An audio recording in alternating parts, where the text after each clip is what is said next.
1847 of what you're up to now. Sharon Horne-Ellstrom here, documenting the journey. Not answering my phone.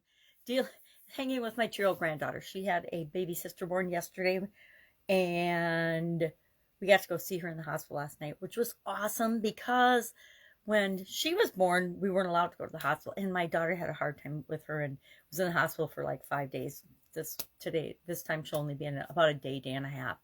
And so we're excited to welcome a new grandbaby. And that means I'm hanging out with my 2-year-old granddaughter, and my schedule is totally blown up and discombobulated, which I knew it was going to be, but it's still getting back on track. She's taking a nap right now, so I'm quick trying to record my content for today.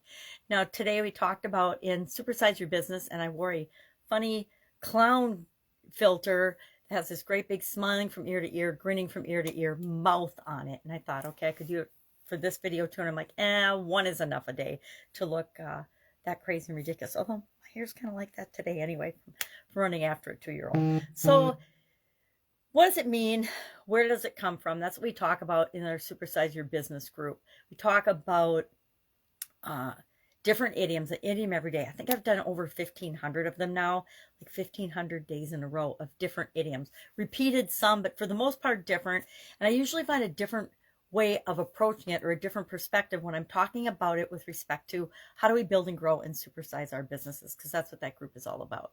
And I started doing it originally when I was moving, and then I kind of got hooked on it.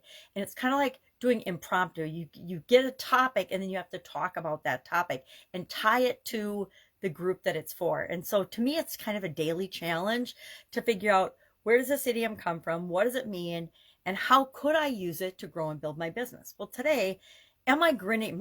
It raised the question for me. Am I grinning from ear to ear more often as I'm building and growing and supersizing my business than not? And if I'm not, what the heck am I going to do about it? I can ask myself why, and I can probably make some excuses and get some reasons, but I really want to flip that around, kind of like we talked about yesterday, flip switching. I want to flip that and make sure, at least more often than not, I'm feeling good and great about my business and what I'm creating, because that's the whole reason I have a business in the first place. And so kind of took that tact in talking about this idiom today.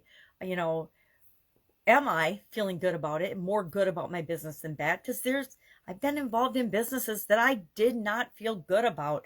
They were great businesses, but they weren't the right fit for me or the right business for me. Wasn't working with the right clientele, wasn't working in the right industry, etc. And I tried a lot of them on for size because it took me a while, just like college, what am I going to major in? It took me a while to figure out what type businesses do I really want to grow and participate in.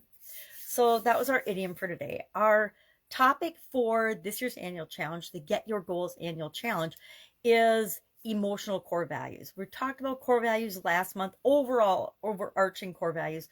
But what we're going to do as we go throughout the year, we're using the life framework. I use a 9-part life framework to set up and frame my life and have goals and objectives in different areas.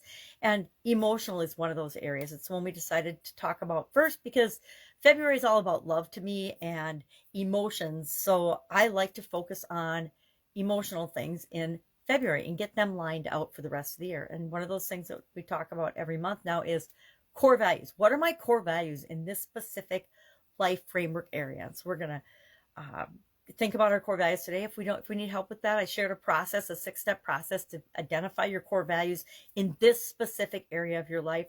And we're going to share it between 1 and 3 with each other in the private group. So another good topic to think about today. What are your core values in the area of your emotional well-being, your emotional health? I'm going to think about mine a little more today because I popped a couple off. Love, of course, is always my number one. And then I think I can't remember what the other 2 were. I talked about them in the video though, but I want to think about it a little more specifically today as I'm processing the content that I'm creating. That's a good time for me to do that. If I can help you in a way, hit me up. Going to be a busy couple of weeks with a newborn and a 2-year-old that I'm helping out with, but that doesn't mean I won't make time for you. So many people are so afraid to ask any questions. And so they're scared to, you're not going to call up your favorite guru and ask, but I say that's my favorite thing to do, is help people in the little things, because sometimes it's just one little thing that's hooking us and preventing us from creating what it is that we want. So I like to offer to be that resource. Probably won't do that forever, but as long as I can, I'm going to, because I know there were times in my life and in my career in both corporate America or in running my own businesses, I'd lay in bed awake at night just wishing I could ask one person, anybody, a question and they could help at least lead me in the right direction. Because I found, and I really discovered this when I came online, I would I would put off asking. Some of us have a hard time asking for help. So I would put off asking.